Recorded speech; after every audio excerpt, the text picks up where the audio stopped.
Gloire à Dieu. Nous avons vu le commencement de l'année. Nous sommes parvenus à la fin, toujours vivants. Nous vivons, nous sommes bien forts. Vous croyez que je parle de la guérison, mais il y a la guérison, mais je parle du, du meilleur don de Dieu, d'une vie meilleure pour vous. Toute chose meilleure pour vous. Votre vie meilleure, votre famille meilleure, votre profession meilleure, votre vie spirituelle meilleure, votre succès meilleur, votre réalisation meilleure, votre puissance, votre force. Vous allez gravir des montagnes. Dites à votre voisin, à votre soeur, à votre frère, meilleur. Dites-lui meilleur. Dites-lui meilleur. De meilleures choses pour tout le monde dans le nouvel an au nom de Jésus-Christ. D'accord. Vous vous êtes dit de meilleures choses. Dites-le moi aussi. Priez pour moi, de meilleures choses pour moi, de grandes choses pour moi. Que je sois plus fort, que je sois bien portant, que je sois plus sain, que je sois plus puissant. Comme vous me le souhaitez, ainsi je vous présente mes vœux réciproques, meilleurs à vous. Prions ensemble. Père, au nom de Jésus-Christ, nous te remercions parce que tu as planifié, tu as pourvu de meilleures choses pour chacun de nous. Je prie que notre vie devienne meilleure, que nos bénédictions soient plus élevées, que notre vie soit plus riche. Je prie que tu fasses de meilleures choses, de plus grandes choses, des choses plus étendues pour tout le monde au nom de Jésus-Christ. Que tout ce qui nous a rabaissés soit ôté. Tout ce qui est élevé est amené dans notre vie. Fais de chacun de nous, sans exception, des personnes meilleures dans ce nouvel an au nom de Jésus-Christ. Confirme-le dans chaque vie. Au nom puissant de Jésus, nous prions. Nous allons à Ésaïe 56. Je lis le verset 5. Ésaïe 56, verset 5. Je donnerai dans ma maison et dans mes murs une place et un nom préférable à des fils et à des filles. Il vous donnera un nom, il vous donnera un titre, il vous donnera une identité, il vous donnera une personnalité meilleure, préférable à des fils et à des filles. Je leur donnerai un nom éternel qui ne périra pas. Ézéchiel 36, verset 11. Ézéchiel 36, 11. Ézéchiel 36, 11. Je multiplierai sur vous les hommes et les animaux. Ils multiplieront et seront féconds. Vous allez multiplier. Votre famille va multiplier et votre minorité deviendra très étendue. Là où vous travaillez, vous y serez promus au nom de Jésus-Christ. Je veux que vous soyez habités comme auparavant. Dieu va vous faire habiter. Il va vous établir. Vous ne serez pas poussés par-ci, par-là. Vous n'allez pas vivre dans l'insécurité ni dans l'incertitude. Le Seigneur, dans cette nouvelle année, va vous faire établir. Je veux que vous soyez habités comme auparavant. Pensez-y, pensez-y. Toutes bonnes choses que vous avez demandées dans le passé, vous allez les reprendre. Et le verset continue de dire, et je vous ferai, quelqu'un là-bas, je vous ferai plus de bien qu'autrefois. Et vous saurez que je suis l'Éternel. Que quelqu'un m'aide à crier meilleur. Nous allons aux Hébreux. Hébreux 11. Hébreux chapitre 11. Nous lisons le verset 40. Dieu ayant en vue quelque chose de meilleur pour nous. Dans ce chapitre, Dieu parle d'Abel. Dans le chapitre, Dieu parle d'Enoch. Il parle d'Abraham. Le Seigneur parle de Noé. Il parle de Sarah. Il parle des parents de Moïse. Il parlait de Moïse. Et puis, il a parlé de Jacob, d'Isaac et de tous les prophètes. Et il nous dit, il nous révèle tout ce que Dieu a fait pour eux, pour chacun d'eux. Maintenant, il dit, Dieu, ayant vu quelque chose de meilleur pour nous. Et comme je vois l'année prochaine, comme je vois ce que Dieu a dit, que Dieu ne peut jamais mentir, Dieu est fidèle. Dieu est un Dieu fidèle, un puissant. Et s'il décide quelque chose, ce sera accompli. Mon jeune frère, ma jeune soeur, dans la session des jeunes, que ce soit sur le campus, tu as des défis, tu dis, mais comment ma vie est ainsi? Je te dis, prends courage, essuie toutes ces larmes.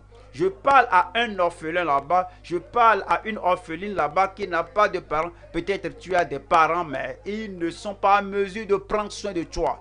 Le Père Céleste prendra soin de toi plus que les parents terrestres. Il pourvoira à tes besoins. Il subviendra à tes besoins. Dieu, ayant vu quelque chose de meilleur pour vous, parfois on fait de notre mieux. On court vers les gens qui pourraient nous aider physiquement, spirituellement, dans tous les domaines. Mais quoique l'aide là soit arrivée, cela n'a pas atteint le niveau qu'on dit, mais ça va être pour moi. Mais l'année prochaine là, tout ira bien pour vous. Vous serez en bon état. Dieu ayant vu quelque chose de meilleur pour nous, afin qu'il ne parvince pas sans nous à la perfection. Afin qu'il ne parvince pas sans nous.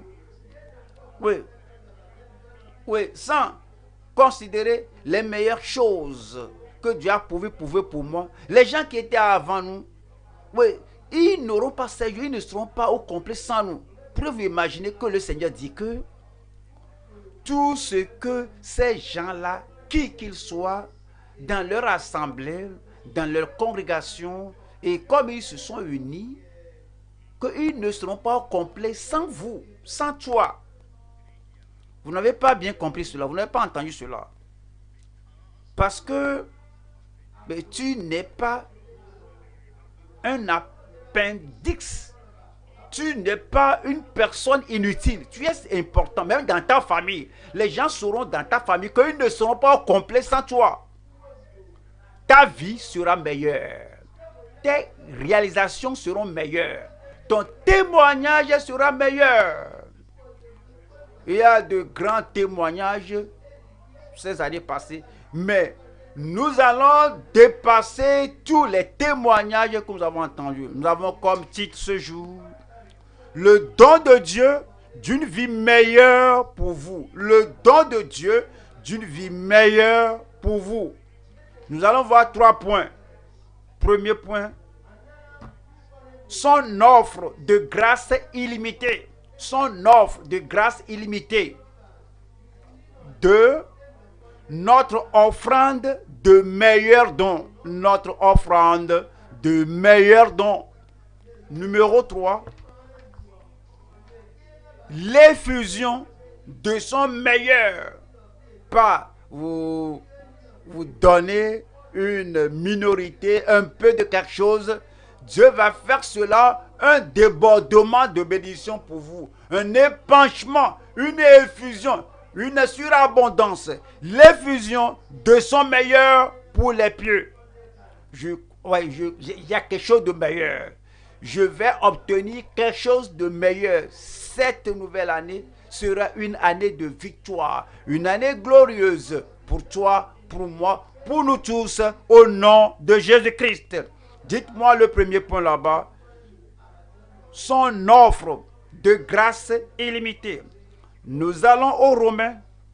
Romains chapitre 3, verset 23. Romains 3, je lis le verset 23. Verset 23 dit, car tous ont péché et sont privés de la gloire de Dieu. Et ils sont gratuitement justifiés par sa grâce. Dieu veut vous justifier. Dieu veut dire au diable que tous tes péchés sont pardonnés et tu es justifié devant le Seigneur. Et que dois-je faire pour avoir cela? Pasteur, dois-je pleurer, rouler par terre? Dois-je aller au fleuve Jourdain? Dois-je boire de l'eau bénite? Dois-je boire ceci et cela? Dois-je me punir pour les péchés passés? Voilà le verset 24. Et ils sont gratuitement justifiés. Gratuitement, c'est pour vous.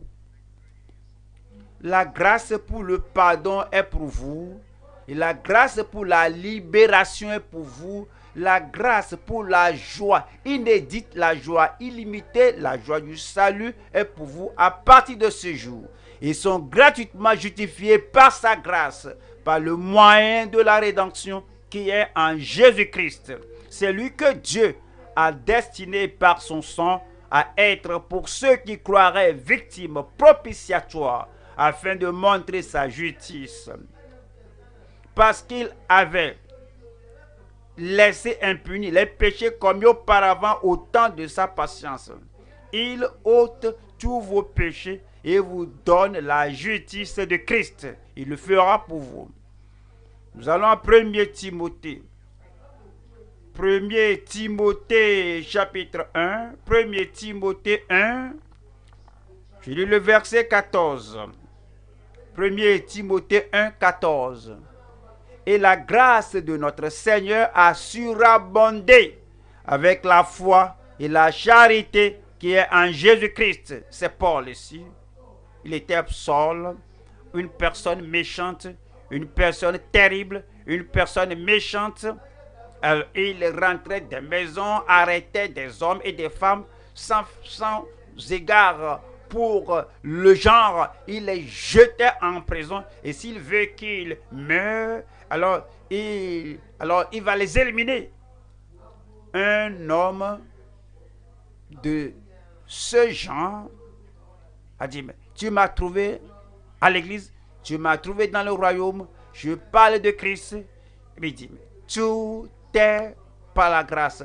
Comme vous êtes là, la grâce de Dieu vous couvre.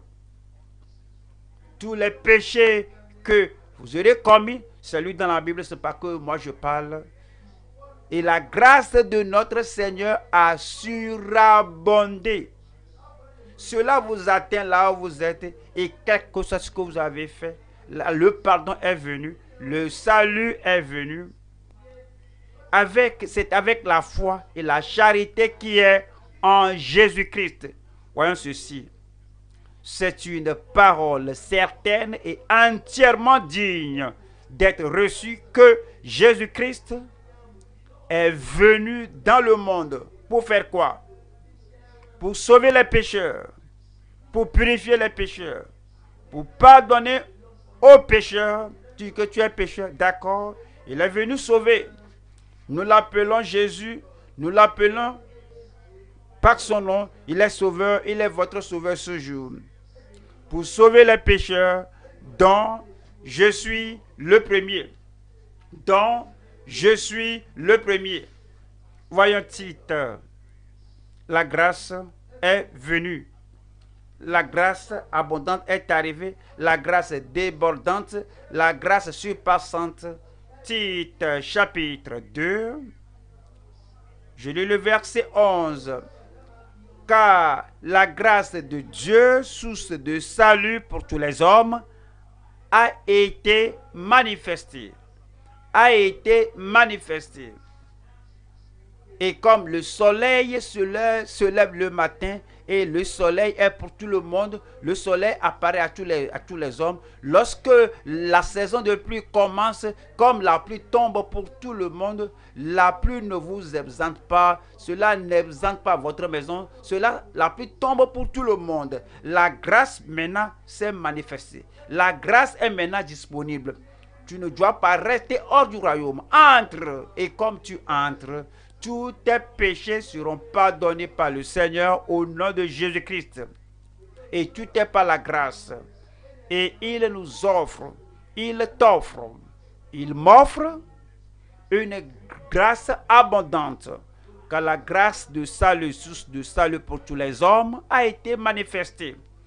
Et nous étions ignorants au départ, on ne savait pas ce qui est mauvais, ce qui est bon. Maintenant, la grâce de Dieu est venue et elle nous enseigne à être juste.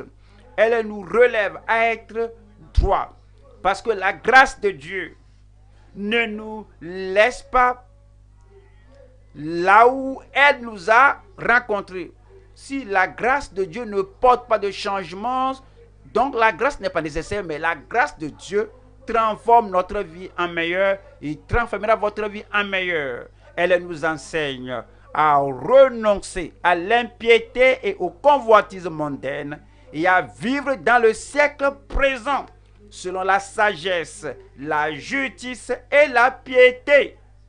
Dans ce siècle présent, tu vas démontrer le salut du Seigneur.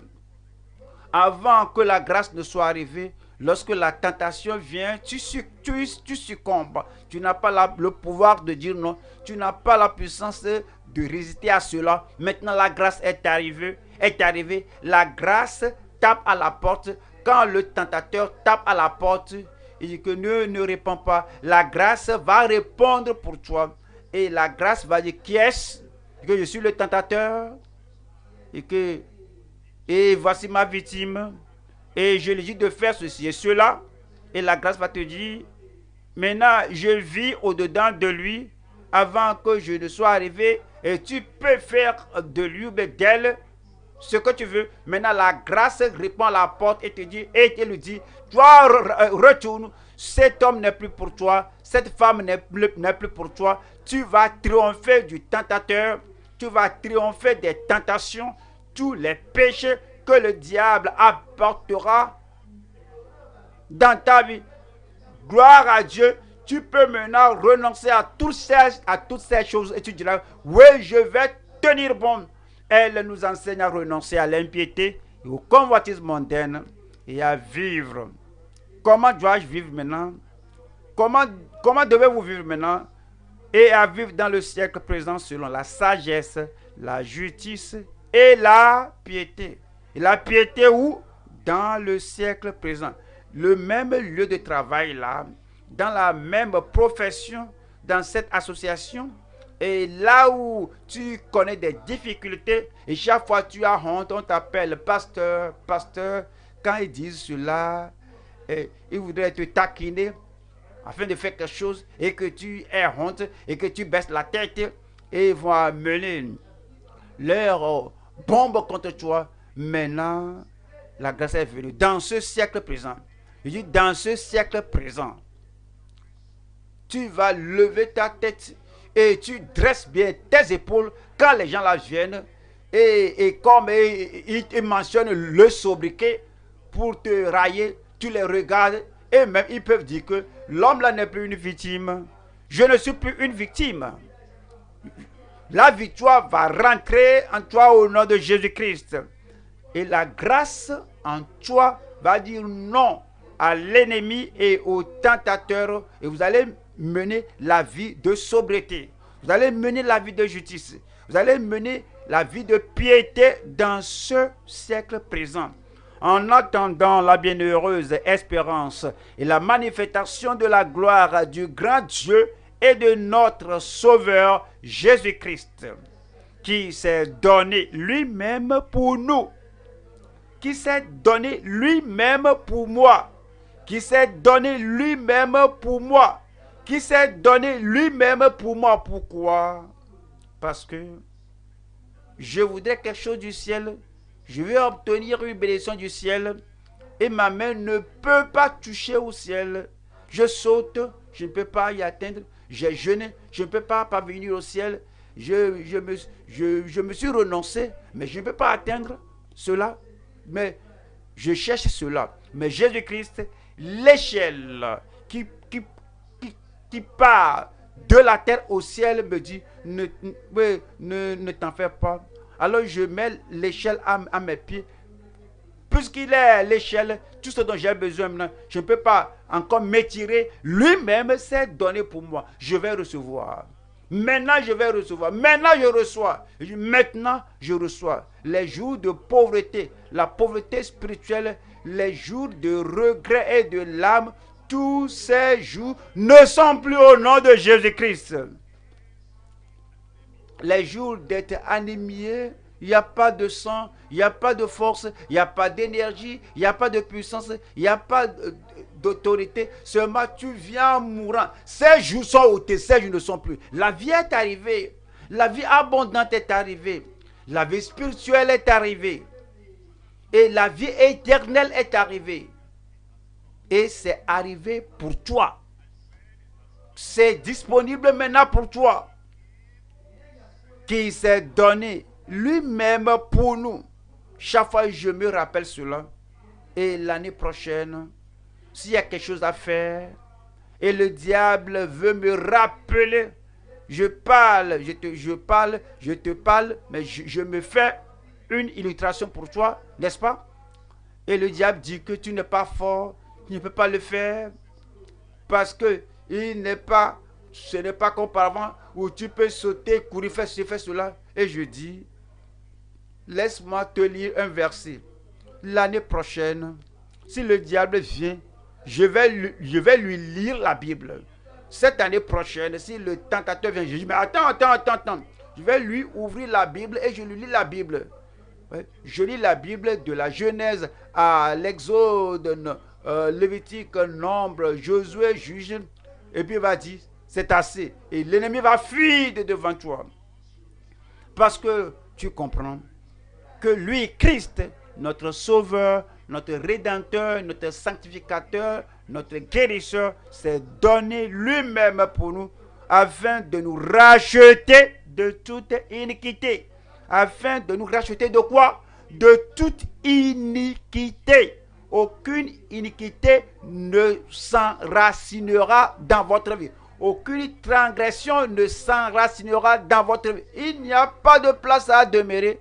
C'est comme si tu plantes quelque chose sur un sol rocheux, caillouteux, cela va mourir. Et si le diable essaie de venir planter, semer l'iniquité dans ton cœur, dans ton âme, il n'y a pas de fumier dans ton corps pour nourrir l'iniquité. Cela va mourir. Je dis cela va sécher, ça va mourir. Je dis cela va mourir. Tu vas mener une vie de justice. Et puis c'est dit. Et de ce fait, un peuple qui lui appartient, purifié. Le Seigneur va te laver. Il va te purifier. Il va t'épurer. Tu vas devenir une personne zélée pour les bonnes œuvres. Zélé pour les bonnes œuvres. Pourrez-vous entendre? Zélé pour les bonnes œuvres. À cause de cette grande grâce, maintenant nous offrons au Seigneur de meilleurs dons. Deuxième point, notre offrande de meilleurs dons. Notre offrande de meilleurs dons. Voyons Hébreux chapitre 11. Nous lisons le verset 4. Hébreux chapitre 11, le verset 4. C'est par la foi qu'Abel offrit à Dieu un sacrifice plus excellent que celui de Caïn. Un sacrifice plus excellent que l'inique Caïn. C'est un sacrifice plus excellent que l'égocentrique Caïn. Un sacrifice plus excellent que l'obstiné Caïn. Un sacrifice plus excellent que celui de l'opiniâtre Caïn. Comme nous voyons Caïn est était un pécheur, et Abel aussi était pécheur. Mais Abel est venu au Seigneur, il a apporté au Seigneur un sacrifice meilleur. Mais je ne peux pas t'apporter les œuvres de ma main. Cela ne peut pas me sauver. Mais je prends un substitut, un agneau. Il a offert à Dieu. Cela a été agréable au Seigneur. Mais Caïn, le pécheur, a dit: mes bonnes œuvres sont bonnes, mais mes récoltes sont meilleures, et il les a offertes au Seigneur. Le Seigneur a dit: non, je ne veux pas cela. La terre est maudite. Le sol est maudite, et tu m'offres cela. Cherche quelque chose de meilleur. Mais Caïn était égocentrique. Lorsque le Seigneur lui a parlé, il ne va pas lui répondre. Il ne veut pas donner le sacrifice que Dieu espère de lui. Et Caïn était égocentrique, égoïste, individualiste. Et ce qu'il pense faire, c'est ce qu'il fait. Il était têtu. Si ton sacrifice n'est pas accepté, donc, oui, le substitut est la porte, mais l'homme là était trop égocentrique, très obstiné, très têtu et pécheur. Je ne serai pas un autre Caïn. Moi, je ne vais pas devenir un autre Caïn. C'est pas la foi qu'Abel offrit à Dieu. Un sacrifice plus excellent que celui de Caïn. C'est par elle qu'il fut déclaré juste. Le sang de l'agneau l'a purifié, l'a pardonné, l'a rendu juste. Et il y a un plus grand agneau, le Seigneur Jésus-Christ. Voici l'agneau de Dieu qui ôte les péchés du monde. Comme tu le touches, comme tu t'appuies sur lui, tous tes péchés seront ôtés. Et il te rend juste au nom de Jésus-Christ. Dieu, approuvant ses offrandes, de meilleures offrandes, Dieu approuvant ses offrandes, et c'est par elle qu'il parle encore, quoique mort. Voici cela. Il dit: c'est pas la foi. Allons au Romains 14. Romains 14. Je lis le verset 23. Romains 14. Je lis le verset 23. Voyons ce qui est dit ici. Mais celui qui a des doutes au sujet de ce qu'il mange est condamné, parce qu'il n'agit pas par conviction. Ce que nous cherchons, c'est la dernière ligne. Tout ce qui n'est pas le produit d'une conviction est péché. Tout ce qui n'est pas le produit d'une conviction, tout sacrifice qui n'est pas de la conviction, qui n'est pas de la foi, toute offrande, tout don qui n'est pas le produit d'une conviction, le produit d'une foi, tout ministère qui n'est pas le produit d'une conviction, le produit d'une foi est péché. Devant de tout ce que nous offrons, vous voyez, il y a des gens qui offrent leur temps, il y a des gens qui offrent leur talent, il y a des gens qui offrent leurs dîmes et offrandes, et il y a des gens qui offrent des biens matériels, il y a des gens qui offrent le service, le sacrifice. Si cela n'est pas de la foi, c'est du péché. Si cela n'est pas de l'amour, c'est le péché.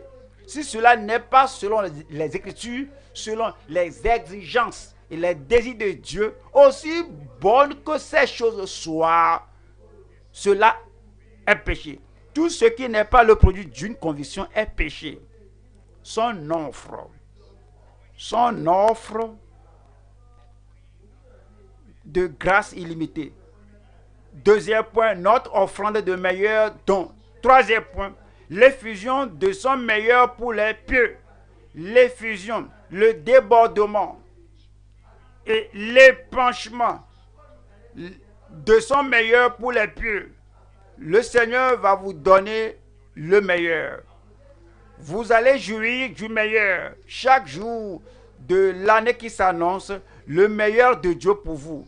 Le meilleur don de Dieu pour vous. Le meilleur des avantages. Le meilleur de l'esprit. Le meilleur de la puissance de Dieu dans votre vie au nom de Jésus-Christ. On va premier Corinthiens chapitre 12, 31. Aspirer, don, les meilleurs. Il y a des gens qui ne désirent rien, ils ne demandent rien. Toute la prédication, toutes les promesses, tout est là. Lorsque nous disons prions, ils ferment la bouche, ils regardent ici et là. Frère, pourquoi ne pas prier? Pourquoi prier? Quel que soit ce que Dieu veut me donner, mais qu'il me le donne, il est un Dieu aimable. Seul, ne vas-tu pas prier? Pasteur, pourquoi dois-je prier? Quelle que soit la chose que Dieu veut me donner, il sait que je suis ici, il sait ce qu'il va me donner, qu'il me le donne. Mais c'est dit, toi, aspirer de toute ta force, de toute ton énergie, avec ta voix bien claire et avec le désir, avec la passion, aspirer quel est donc aux dons les meilleurs. Nous allons au chapitre 14, verset 1. Chapitre 14, verset 1. Recherchez la charité. Aspirez aussi aux dons spirituels. Aspirez, désirez, courez après cela. Priez sur cela. Vous priez ici, arrivez à la maison, alors vous passez du temps et vous dites, Seigneur, je reconnais que tu as les bonnes choses pour moi, la puissance, les bonnes choses maintenant. Oui, je les désire maintenant. J'aspire cela, je demande cela maintenant, je veux cela maintenant. Aspirez aussi aux dons spirituels. Vous en aurez. 1 Corinthiens chapitre 1, verset 5. 1 Corinthiens 1, verset 5. Car en lui, vous avez été comblés de toutes les richesses qui concernent la parole et la connaissance. Tu vois ta vie, que ce domaine, je suis un père, ce domaine, je suis prédicateur, ici, je suis ouvrier, ce domaine, je suis un homme communautaire, ce domaine, je suis ceci et cela. Et dans tous ces domaines, tu dis, Seigneur, mets ta grâce dans ma vie pour que je sois le meilleur dans chaque domaine au nom de Jésus-Christ. Certains sont bons à l'église, mais ils ne sont pas bons à la maison. Certains sont bons au travail, au service, ils travaillent bien, mais ils ne sont pas disponibles à l'église. D'aucuns sont bons envers leurs amis, mais ils ne sont pas bons envers les frères et sœurs dans l'église. Regardez tous les domaines de votre vie et pour dire que cette nouvelle année, je serai de mon meilleur. Je ferai le meilleur et je prendrai le meilleur de ma vie au nom de Jésus-Christ. Il y a des gens, vous allez les voir pendant quelques heures, ils sont contents, ils sont aimables, ils sont souriants, tout va bien. Après 2 heures, alors vous allez les voir à leur limite. Si vous les rencontrez en ce temps-là, vous allez vous dire, mais je comprends. Oh, c'est une personne bonne, vigoureuse, souriante, très merveilleuse. Voici maintenant, nous avons maintenant le reste de ce qui reste. Ce ne sera pas ainsi dans votre vie. Même le soir, alors cela veut dire que la force du matin est toujours là dans votre vie. L'après-midi, lorsque le soleil est là en haut et que tu es ici et là, la puissance, l'enthousiasme, l'onction, l'habileté de la matinée sera toujours là dans votre vie au nom de Jésus-Christ. Afin que dans tous les domaines de votre vie, et pas une période où on te voit content, une autre fois triste, une autre fois progressif, un autre moment rétrogressif. Mais voilà le verset 5. Car en lui, vous avez été comblés de toutes les richesses qui concernent la parole et la connaissance, le témoignage de Christ ayant été solidement établi parmi vous. Verset 7. De sorte qu'il ne vous manque aucun don. De sorte qu'il ne vous manque aucun don. Vous ne serez pas la queue. Je dis, vous ne serez pas la queue. Vous serez devant au nom de Jésus-Christ. De sorte qu'il ne vous manque aucun don dans l'attente où vous êtes de la manifestation de notre Seigneur Jésus-Christ. Tout ce dont vous aurez besoin pour avoir la vie meilleure, une meilleure offrande, une meilleure vie, le Seigneur vous le donnera. Nous allons aux Hébreux. Hébreux, chapitre 8. Hébreux 8, verset 6. Mais maintenant, il a obtenu un ministère d'autant supérieur. C'est Christ, c'est notre Sauveur, notre Rédempteur. Un ministre d'autant supérieur, un ministère pour nous servir, pour servir son Église. Un ministre pour servir son épouse. Mais maintenant, il a obtenu un ministère d'autant supérieur qu'il est le médiateur d'une alliance plus excellente. Cette alliance est pour nous et les provisions de l'alliance sont pour nous et c'est meilleur que l'ancienne. Est le médiateur d'une alliance plus excellente qui a été établie sur de meilleures promesses. Et le verset 5 et le verset qui dit et ils n'ont pas continué dans mon alliance. Et ils n'ont pas continué dans mon alliance. Ainsi je les laisse. Et ils ne m'ont pas considéré. Moi aussi je ne les considère pas. Ils ne m'ont pas respecté. Moi aussi je ne les considère pas. Ils ne m'ont pas honoré. Ils n'ont pas observé mes voies. Je veux les bénir, leur faire du bien. Je veux leur donner les provisions de l'alliance, mais ils ne m'ont pas prêté attention. Je prie que Dieu vous considère. Je prie que Dieu vous honore. Vous savez, si vous ne considérez pas la parole de Dieu, si vous n'acceptez pas la parole, si tu dis, mais quand est-ce qu'ils vont cesser tout ceci? Est-ce qu'ils vont lire la Bible dans un seul message? Dieu merci, vous recevez la parole de Dieu.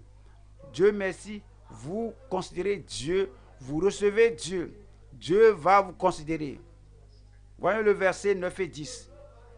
Verset 10 maintenant. Mais voici l'alliance que je ferai avec la maison d'Israël. Après ces jours-là, dit le Seigneur, je mettrai mes lois dans leur esprit. Je les écrirai dans leur cœur. Et je serai leur Dieu et ils seront mon peuple. Nous serons le peuple de Dieu. Voyons Hébreux 12, verset 22. Hébreux 12, verset 22. Hébreux 12, 22. Mais vous vous êtes approchés de la montagne de Sion, de la cité du Dieu vivant, la Jérusalem céleste, des myriades qui forment le cœur des anges, de l'assemblée des premiers-nés inscrits dans les cieux, du juge qui est le Dieu de tous, des esprits des justes parvenus à la perfection. De Jésus, nous sommes arrivés à Jésus.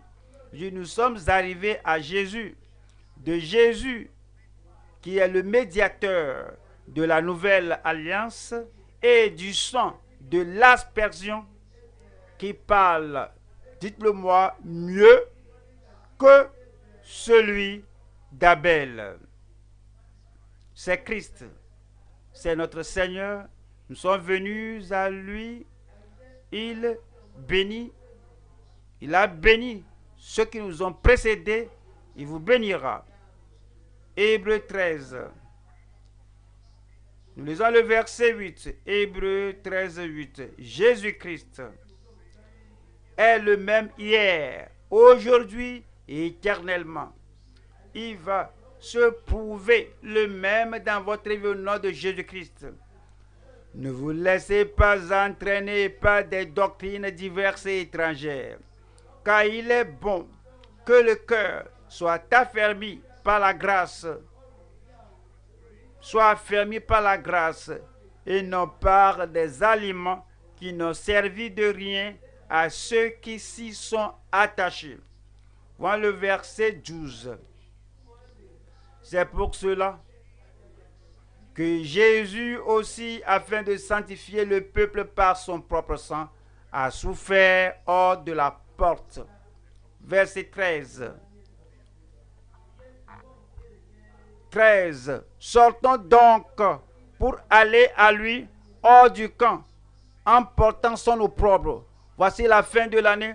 Nous tous, ceux qui sont remplis du Saint-Esprit, les jeunes, les personnes âgées, tout le monde, les membres, les ministres, les invités, tout le monde, nous tous sortons donc pour aller à lui hors du camp, en portant son opprobre. Car nous n'avons point ici-bas de cité permanente, mais nous cherchons celle qui est à venir. Cette cité-là, je serai là, vous y serez. Verset 20. Que le Dieu de paix, qui a ramené d'entre les morts le grand pasteur des brebis, par le sang d'une alliance éternelle, notre Seigneur Jésus-Christ, vous rende capable de toute bonne œuvre. Pourrez-vous être parfait? Je dis, est-ce que vous pouvez être parfait? Un croyant parfait? Un ministre parfait? Un mari parfait? Une femme parfaite? Un frère parfait? Une sœur parfaite? Un secoureur parfait? Vous rendre capable de toute bonne œuvre pour l'accomplissement de sa volonté et fasse en vous ce qui lui est agréable.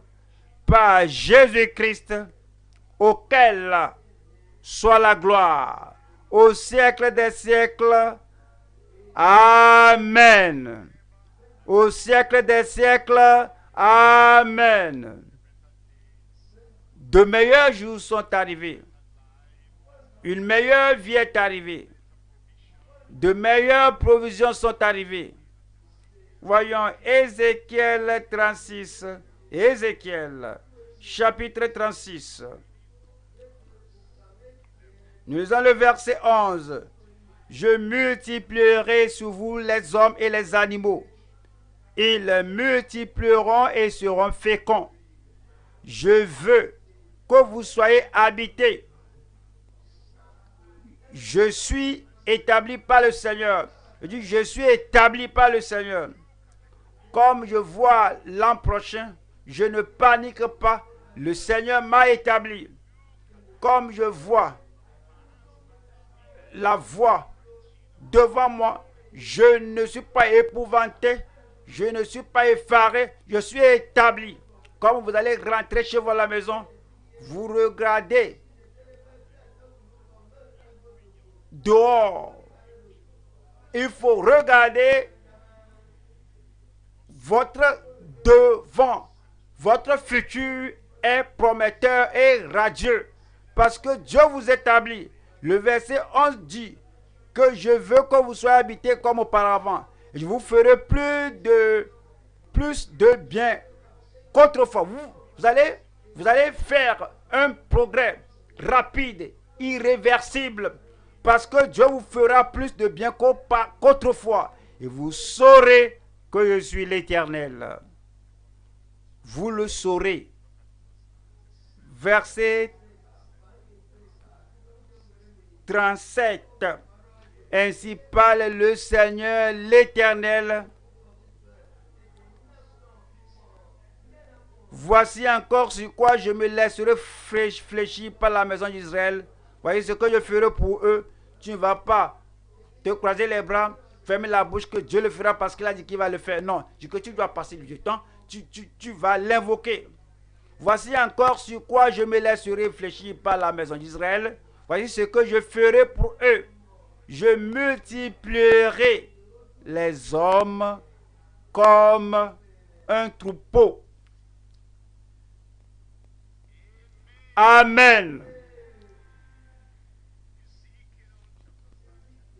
Ézéchiel 34, verset 26. Ézéchiel 34, verset 26. Je ferai d'elle et des environs de ma colline un sujet de bénédiction. Il fera de toi et des environs de ta maison un sujet de bénédiction. J'enverrai la pluie en son temps. Et ce sera une pluie de bénédiction.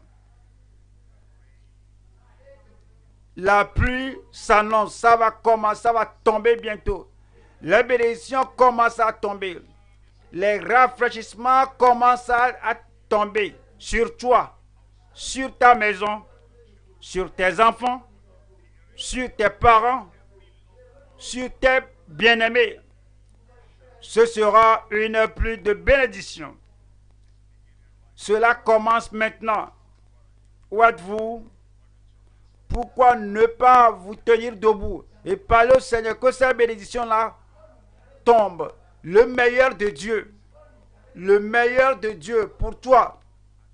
Même en ce temps-ci. Parle au Seigneur. Tu dois prier au-delà des prières que tu as faites au cours de l'année. Désirer. Il faut demander. Il faut être passionné. Et plus de toi. Seigneur, nous avons besoin de toi. Le meilleur de ma vie. Pas de tristesse. Pas de honte. Pas de souffrance. Pas d'échec. Pas d'iniquité. Pas de péché. Pas de transgression, mais affranchi. Avec l'abondance de la grâce de Dieu dans ta vie, tu es affranchi. Avec la grâce illimitée de Dieu dans ta vie, tu es affranchi. La grâce et la paix. Il y aura la paix dans ton cœur, la paix dans ton esprit, la paix dans ton âme, la paix, la pureté dans le cœur, la pureté dans tes imaginations, la pureté dans ton âme, la pureté dans ton caractère, la pureté dans tes paroles, la pureté dans ta bouche, la pureté dans tes pensées, la pureté dans tes communications, la grâce et la pureté. Tu connais les provisions du Seigneur pour toi, il faut les désirer, il faut les posséder. Tu connais les promesses de Dieu pour toi, accroche-toi à ces promesses. Tiens-toi sur les promesses infaillibles de Dieu. La guérison disponible. La santé disponible. La délivrance disponible. La rédemption disponible. La liberté totale disponible. La grâce. La grâce. La grâce. La grâce merveilleuse qui est plus grande que tous tes péchés. La grâce infinie, la grâce débordante, la grâce surpassante est disponible. Reçois plus qu'assez, quel que soit le désespoir, qui est sur ta vie. Il y a la grâce, une plénitude de grâce, une grâce gratuite et abondante. Il faut répondre à la grâce abondance de Dieu. Donne-toi au Maître. Faut pas te retenir. Donne le meilleur de ta vie. Donne le meilleur de tes talents. Donne le meilleur de ton service. Donne cela par la foi. Donne-le par amour. Tout ce qui n'est pas le produit d'une conviction, le produit de la foi est péché. Tout ce que tu donnes avec répugnance n'est pas acceptable, est péché. Tout ce que tu donnes en murmurant, cela n'est pas par la foi, c'est péché. Quelque chose que tu donnes en te plaignant, tu te plains à tes amis, à ta femme, à ton mari, tout ce que tu donnes en te plaignant, en murmurant, n'est pas le produit de la foi, cela est péché. Tes dîmes et offrandes, donne-les gaiement. Ton argent,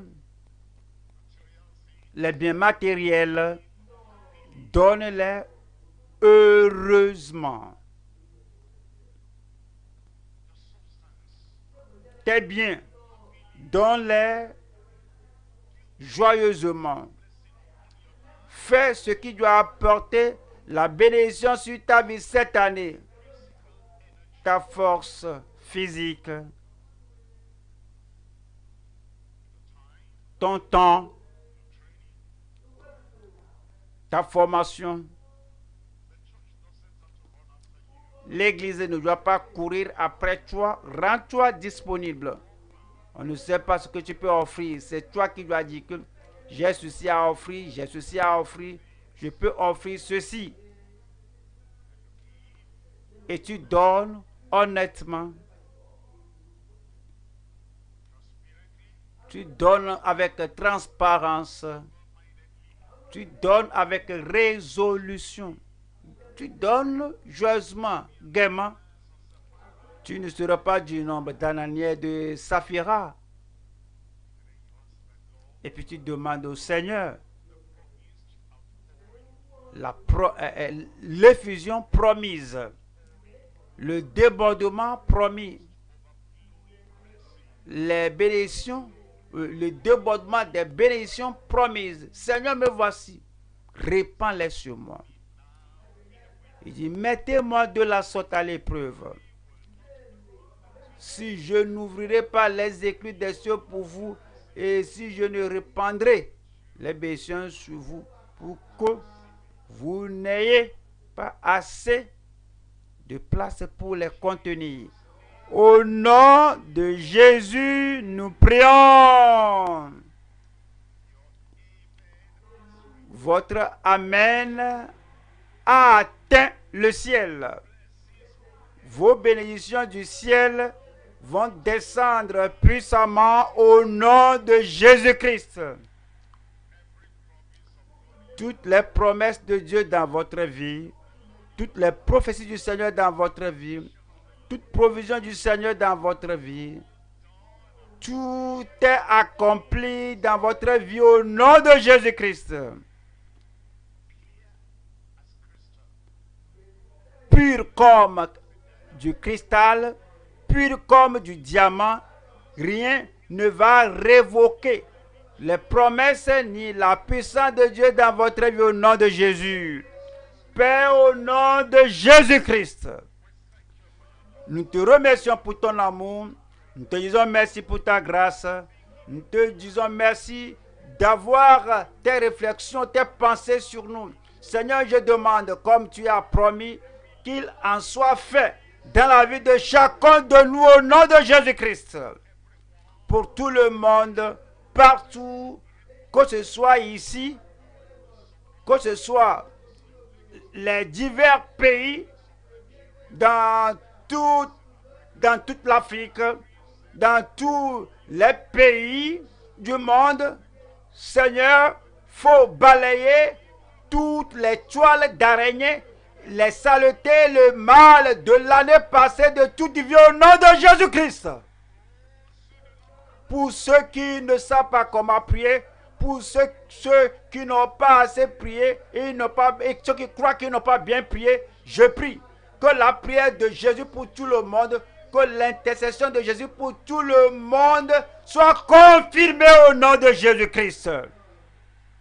Seigneur, balaie tout ce qui vient des ténèbres de leur vie, tout ce qui vient du diable et sur cela de leur vie, tout ce qui vient des démons et sur cela de leur vie, tout ce que nous avons amené sur nous par ignorance, par impudence, par ton amour, par ta bonté, ôte tout cela de notre vie au nom de Jésus. Seigneur, que ton sourire se projette sur tout le monde. Répands tes bénédictions sur tout le monde. Fais pleuvoir les bénédictions. Répands les bénédictions. Seigneur, je prie qu'il y ait la pluie de bénédictions sur tout le monde au nom de Jésus-Christ. Tous ceux qui ont donné tout leur temps et se sont abandonnés au service du Seigneur, je prie, au-delà de ce que nous pouvons demander, au-delà de ce qu'ils peuvent demander pour eux-mêmes. Parfois, ils n'ont pas le temps de penser à eux-mêmes, de prier pour eux-mêmes, et ils n'écoutent pas le message parce qu'ils nous servent. Je prie qu'il y ait une bénédiction abondante pour eux, des bénédictions abondantes pour leur vie au nom de Jésus-Christ. Les ouvriers, les surveillants, les agents de sécurité, ceux qui sont à la cuisine, lorsque nous tournons des programmes, ces gens ne se plaignent pas, ils sont là. Je prie, Seigneur, qu'il y ait une abondance de bénédictions sur tout le monde au nom de Jésus-Christ. Ceux qui sont là pour garder la sécurité, je prie que tu sécurises leur famille et que tu sécurises leur vie au nom de Jésus. Je prie pour les ouvriers, pour les surveillants, que tu surveilles leur vie, qu'ils aient toute bénédiction au nom de Jésus. La chorale des enfants, la chorale des jeunes, la chorale des adultes, la chorale des étudiants. Lorsque Josaphat a nommé les chanteurs, ils commencent à chanter, ils ont triomphé des ennemis, ils ont détruit les ennemis. Je prie que dans la vie de tous les choristes et dans leur famille, comme ils chantent les chansons qu'ils répètent, qu'ils chantent, je prie, Seigneur, comme les ennemis de Josaphat et de Judas étaient écrasés, que tu les ennemis dans leur vie soient écrasés, détruits de leur vie au nom de Jésus-Christ.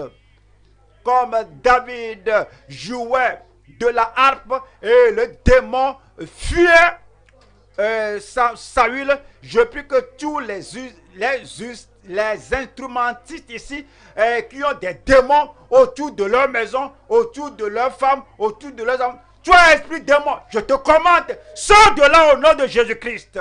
Pour tout le monde, cette année, à partir de ce jour, qu'il y ait la pluie de bénédiction sur vous. Mon frère là-bas, qu'il y ait la pluie de bénédiction sur toi. Ma soeur là-bas, qu'il y ait la pluie de bénédiction sur toi. Pour les garçons, pour les filles, qu'il y ait la pluie de bénédiction sur vous.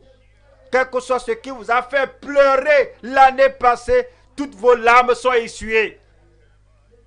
Et ce que vous demandez aujourd'hui, je vois le pasteur, je vois Diès, ceci et cela, mon enfant, mon mari, ma femme se défient. Vous avez vu le Seigneur et les bénédictions de Dieu sont arrivées sur votre vie. Le Seigneur va vous faire sortir de tout danger, de tout problème. Seigneur, confirme tes bénédictions sur tout le monde. Fais établir tout le monde. Des choses meilleures pour tout le monde. Une meilleure vie pour tout le monde. Une provision meilleure pour tout le monde. Pas de manquement. Pas de perte. Pas de limitation. Seigneur, de façon pratique, confirme-le dans chaque vie. Nous te disons merci parce que nous savons que tu es exaucé. Au nom de Jésus, nous prions.